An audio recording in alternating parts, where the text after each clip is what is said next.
পাল্টাপাল্টি অভিযোগে চলছে জাহাঙ্গীরনগর বিশ্ববিদ্যালয়ে কেন্দ্রীয় শিক্ষার্থী সংসদ, জাকসু ও হল সংসদ নির্বাচন।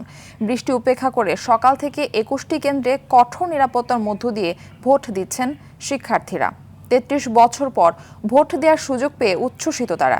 বিস্তারিত থাকছে নাদিরা সুলতানা রিপোর্টে। সহায়তা করেছেন সহকর্মী রাকিব হাসান, আশুলিয়া প্রতিনিধি ওমর ফারুক ও ধামরাই প্রতিনিধি রাজিউল ইসলাম পলাশ। সকাল ৯টায় ভোটগ্রহণ শুরু হওয়ার কথা থাকলেও ব্যালট পেপার পৌঁছাতে দেরি হয়, শুরু হয় ১:৪০টায়। সকালে বৃষ্টি উপেক্ষা করেই হলে হলে ভোট দেন শিক্ষার্থীরা। ভোটার উপস্থিতি কম হলেও স্বতঃস্ফূর্তভাবে ভোট দেন তারা। ভোট দেওয়ার সুযোগ পেয়ে উচ্ছ্বাসিত শিক্ষার্থীরা। আসলে ৩৩ বছর পরে আমরা জাকসু পাচ্ছি, জাকসুটা হোক সুন্দরভাবে, এটাই আমরা চাই।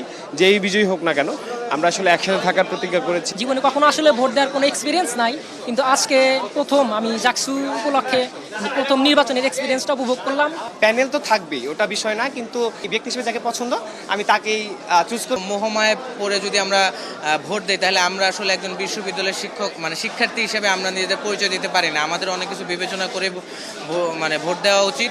মীর মোশাররফ হোসেন হলে ভোট দেন ছাত্রদল ও ছাত্র শিবির সমর্থিত প্যানেলের ভিপি প্রার্থীরা।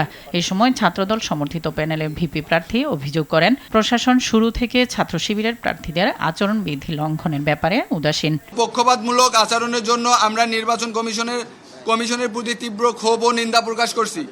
তারপরেও আমরা আশা রাখছি নির্বাচন কমিশন তাদের নিরপেক্ষতা বজায় রাখবে এবং ছাত্র শিবিরের নীল নকশা বাস্তবায়নের কোনো ধরনের অপতৎপরতা চালাবেন না। আর ছাত্র শিবিরের ভিপি প্রার্থী বলেন, বিভিন্ন ভোট কেন্দ্রের সাবেক শিক্ষার্থীদের উপস্থিতি সুষ্ঠু ভোট হওয়া নিয়ে শঙ্কা তৈরি করছে।